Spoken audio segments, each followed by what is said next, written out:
ನಮಸ್ಕಾರ ಸ್ನೇಹಿತರೆ, ಯೂನಿಕ್ ಫುಡ್ಡಿಗೆ ಸ್ವಾಗತ. ನಾನಿವತ್ತು ಮಾಡ್ತಾಯಿದ್ದೀನಿ ಪರಂಪರೆಯ ಸ್ವೀಟ್ ಕರ್ಜಿಕಾಯಿ. ಇದಕ್ಕೆ ಬೇಕಾಗುವ ಸಾಮಗ್ರಿಗಳು ಹುರುಗಡ್ಲೆ, ಬೆಲ್ಲ, ಒಂದೊಂದು ಬಟ್ಲು ಹುರುಗಡ್ಲೆನ ಮಿಕ್ಸಿಗೆ ಹಾಕಿ ಪುಡಿ ಮಾಡ್ಕೊಳ್ಳೋಣ. ನಾನಿಲ್ಲಿ 2 ಬಟ್ಲು ಹುರುಗಡ್ಲೆ ತಗೊಂಡಿದ್ದೀನಿ, 2 ಬಟ್ಲು ಬೆಲ್ಲ ತಗೊಂಡಿದ್ದೀನಿ. ಎಲ್ಲ ಮಿಕ್ಸ್ ಮಾಡಿ ಮತ್ತೆ ಮಿಕ್ಸಿಗೆ ಹಾಕೋಣ. ಹಿಂದೆಲ್ಲ ಇದನ್ನು ಒರಳಲ್ಲಿ ಕುಡ್ತಾಯಿದ್ರು. ಸ್ವಲ್ಪನೇ ಹಾಕಿ ಮಿಕ್ಸಿ ಮಾಡಿ, ಇಲ್ಲಾಂದರೆ ಲೋಡ್ ಜಾಸ್ತಿಯಾಗಿ ತೊಂದರೆ ಆಗುತ್ತೆ. ಒಣಶುಂಠಿ, ಏಲಕ್ಕಿ, ಗಸಗಸೆ ಪುಡಿನ ಹಾಕಿದ್ದೀನಿ. ಕರ್ಜಿಕಾಯಿ ಎಲ್ಲರೂ ಇಷ್ಟಪಟ್ಟು ತಿಂತಾರೆ. ಸ್ವಲ್ಪ ಒಣ ಕೊಬ್ಬರಿನೂ ಸೇರಿಸ್ಕೊಂಡು ರನ್ ಮಾಡೋಣ. ಎಲ್ಲ ಮಿಕ್ಸಿ ಮಾಡಿ ಪಾತ್ರೆಗೆ ಹಾಕಿದ್ದೀನಿ. ಈಗ ಒಣ ಕೊಬ್ಬರಿ, ಕರಿ ಎಳ್ಳು ಹಾಕಿ ಚೆನ್ನಾಗಿ ಮಿಕ್ಸ್ ಮಾಡೋಣ. ಈಗ ಕರ್ಜಿಕಾಯಿ ಸೂಸ್ಲ ರೆಡಿ ಆಯಿತು. ಈಗ ಮೈದಾ ಹಿಟ್ಟು ಕಲಸೋಣ. ಅದಕ್ಕೆ ಚಿಟಿಕೆಯಷ್ಟು ಉಪ್ಪು, ನೀರು ಹಾಕಿ ಚೆನ್ನಾಗಿ ಹದನಾಗಿ ಕಲಸೋಣ. ಸ್ವಲ್ಪ ಗಟ್ಟಿಯಾಗೆ ಕಲಿಸ್ಬೇಕು. ನೀರು ಹಾಕ್ತಾ ನಿಧಾನಕ್ಕೆ ಕಲಸಿ, ಯಾಕೆಂದರೆ ಜಾಸ್ತಿ ನೀರು ಹಾಕ್ಬಿಟ್ರೆ ಮೆತ್ತಗಾಗ್ಬಿಟ್ರೆ ಕಷ್ಟ. ಎಣ್ಣೆ ಹಾಕಿ ಒಂದು ಅರ್ಧ ಗಂಟೆ ಬಿಟ್ಬಿಡೋಣ, ಹಿಟ್ಟು ಸ್ಮೂತ್ ಆಗಲಿ. ಕರ್ಜಿಕಾಯಿ ಪ್ರಿಪ್ರೇಷನ್ನು ಟೈಮ್ ಹಿಡಿಯುತ್ತೆ. ಶುರು ಮಾಡಿದರೆ ಸುಲಭವಾಗಿ ಮಾಡ್ಬೋದು. ಅರ್ಧ ಗಂಟೆ ಆಗಿದೆ. ಹಿಟ್ಟನ್ನು ಹದ ಮಾಡ್ಕೊಳ್ತಾ ಇದ್ದೀನಿ.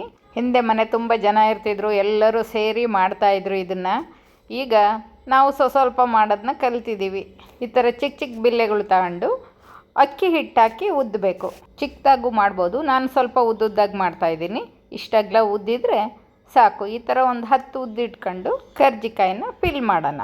ನೀವೇ ಇಷ್ಟು ದೊಡ್ಡದೇ ಉದ್ದುತ್ತೀರಾ, ಚಿಕ್ಕದು ಮಾಡ್ತಿರೋ ಕಾಮೆಂಟ್ ಮಾಡಿ ತಿಳಿಸಿ. ಕರ್ಜಿಕಾಯಿ ಸ್ಟಫಿಂಗು ಬೇರೆ ಥರ ಕೊಬ್ಬರಿದು ಮಾಡ್ತಾರೆ. ಇದು ನಾನು ಹುರುಗಡ್ಲೆದು ಮಾಡಿದ್ದೀನಿ.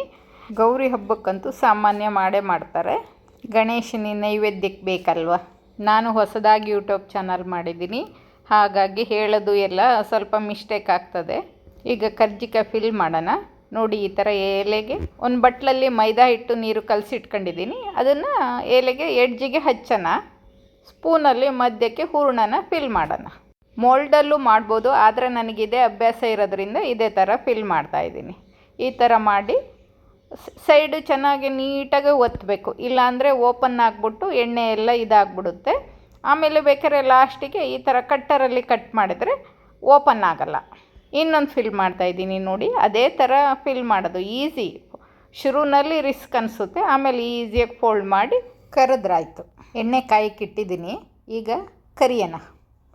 ಇದಕ್ಕೆ ಸ್ವಲ್ಪ ಎಣ್ಣೆ ಜಾಸ್ತಿನೇ ಹಾಕಿರಬೇಕು. ಈಗ ಒಂದೊಂದೇ ಕರ್ಜಿಕಾಯಿನ ಎಣ್ಣೆ ಒಳಗೆ ಹಾಕೋಣ. ಕರ್ಜಿಕಾಯಿನ ಲೋ ಫ್ಲೇಮಲ್ಲಿ ನಿಧಾನಕ್ಕೆ ಕರಿಬೇಕು. ಬೇಗ ಫ್ರೈ ಆಗಿಬಿಡ್ತವೆ. ನೋಡಿ, ಚೆನ್ನಾಗಿ ಮಾಡಿದ್ದೀನ? ಕಾಮೆಂಟ್ ಮಾಡಿ ಹೇಳಿ. ನನ್ನ ಚಾನಲ್ ಸಬ್ಸ್ಕ್ರೈಬ್ ಮಾಡಿ, ಕಾಮೆಂಟ್ ಮಾಡಿ, ಶೇರ್ ಮಾಡಿ, ಲೈಕ್ ಮಾಡಿ. ನಿಮ್ಮ ಕಾಮೆಂಟಿಗೋಸ್ಕರ ಕಾಯ್ತಾ ಇರ್ತೀನಿ. ಹೀಗೆ ಒಂದೊಂದನ್ನೇ ತೆಗೆದು ಟ್ರೇಗೆ ಹಾಕೋಣ. ಈಗ ನೋಡಿ ಆಯಿತು, ತೆಗ್ದು ಹಾಕಿದ್ದೀನಿ. ನೋಡಿ ಹೇಗಾಗಿದೆ ಅಂತ. ಚೆನ್ನಾಗಾಗಿದೆ ಅಲ್ಲ? ಹೋಳಿ ಹಬ್ಬಕ್ಕೆ ಮಾಡಿ. ನಮ್ಮ ಮನೆ ದೇವ್ರ ಜಾತ್ರೆನೂ ಹೋಳಿ ಹಬ್ಬದಲ್ಲೇ ನಡೆಯುತ್ತೆ. ಧನ್ಯವಾದಗಳು. ಮತ್ತೆ ಸಿಗೋಣ.